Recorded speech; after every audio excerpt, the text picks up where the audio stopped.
Le jeune officiel Charles-Antoine Tremblay arbitra un match ordinaire jusqu'à ce qu'ils doivent expulser un joueur récalcitrant. Dans la tension, il lui hurle un décalisse. Les images montrent la réaction agressive du joueur et Charles-Antoine regrette encore son blasphème. Vous savez, le hockey, c'est un sport d'émotion. J'ai toujours peur pour la sécurité des enfants, puis on ne veut pas que les situations dégénèrent. Une étude du pôle sport HEC Montréal révèle que 85 % des arbitres ont subi de la violence, certains même des menaces ou des agressions physiques.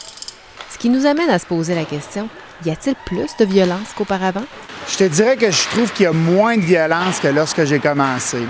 Si on recule, là, 30 ans, 40 ans, dans les mœurs du hockey, juste regarder le hockey junior majeur, c'était pas rare d'avoir 8, 9, 10, 12 combats par match. Là, aujourd'hui, quand on va voir une partie de hockey junior majeur, ils n'ont plus le droit de se battre. C'est automatique, c'est un extrême inconduite de partie.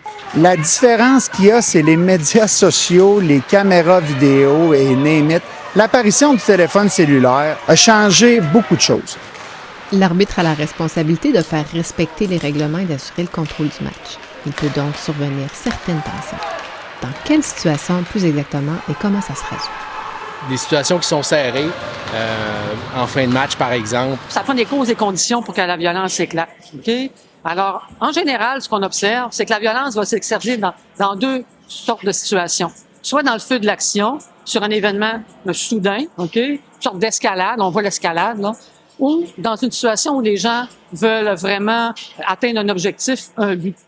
On est en tournoi, là, tout le monde est un petit peu fébrile, et là, il y a une rivalité qui s'impose. Pouf, là, il y a une équipe qui est un petit peu plus intense que l'autre. Là, il y a des parents, veut pas, qui sont sur le party, là, parce qu'il y a des équipes de l'extérieur. Fait que là, il y a de la boisson mêlée à ça. C'est tout le temps là qu'il y a toujours des tempêtes parfaites, parce que c'est extrêmement rare que j'ai des cas de violence extrême le dimanche matin à 10 h à Marc Simoneau. Plus le coach est élevé en émotion, plus que les joueurs le sont. Plus que les joueurs le sont, plus que les parents le sont. Il faut voir la différence entre de l'énergie, de l'agressivité et de l'agression. Tout le monde a de l'agressivité. Puis au hockey, ça en prend pour aller chercher la rondelle dans les coins. Donc, on est déjà en mode que notre système nerveux, il est très, très activé. On a des hormones de stress dans notre corps. Mais en plus, c'est que le hockey va amener une charge émotive. Là, je joue la game de ma vie ou bref, je veux gagner. Ça crie dans l'aréna.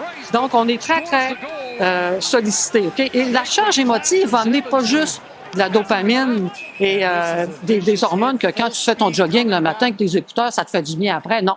Là, on va avoir des sécrétions de d'autres sortes d'hormones quand on a une charge affective forte. Ça va de la noradrénaline, de la cortisol, et là, on devient encore plus agressif. Donc, on voit que tu t'es fait coincer dans une bande, t'es pas content, et là, tu te mets à vraiment alimenter des idées négatives. Tu te rends pas compte de ton état émotif, t'es déjà en activité. Et là, il y a une escalade. Et là, il faut savoir, d'un point de vue de l'arbitre, c'est très délicat. Parce que lui aussi, il vit tout ça.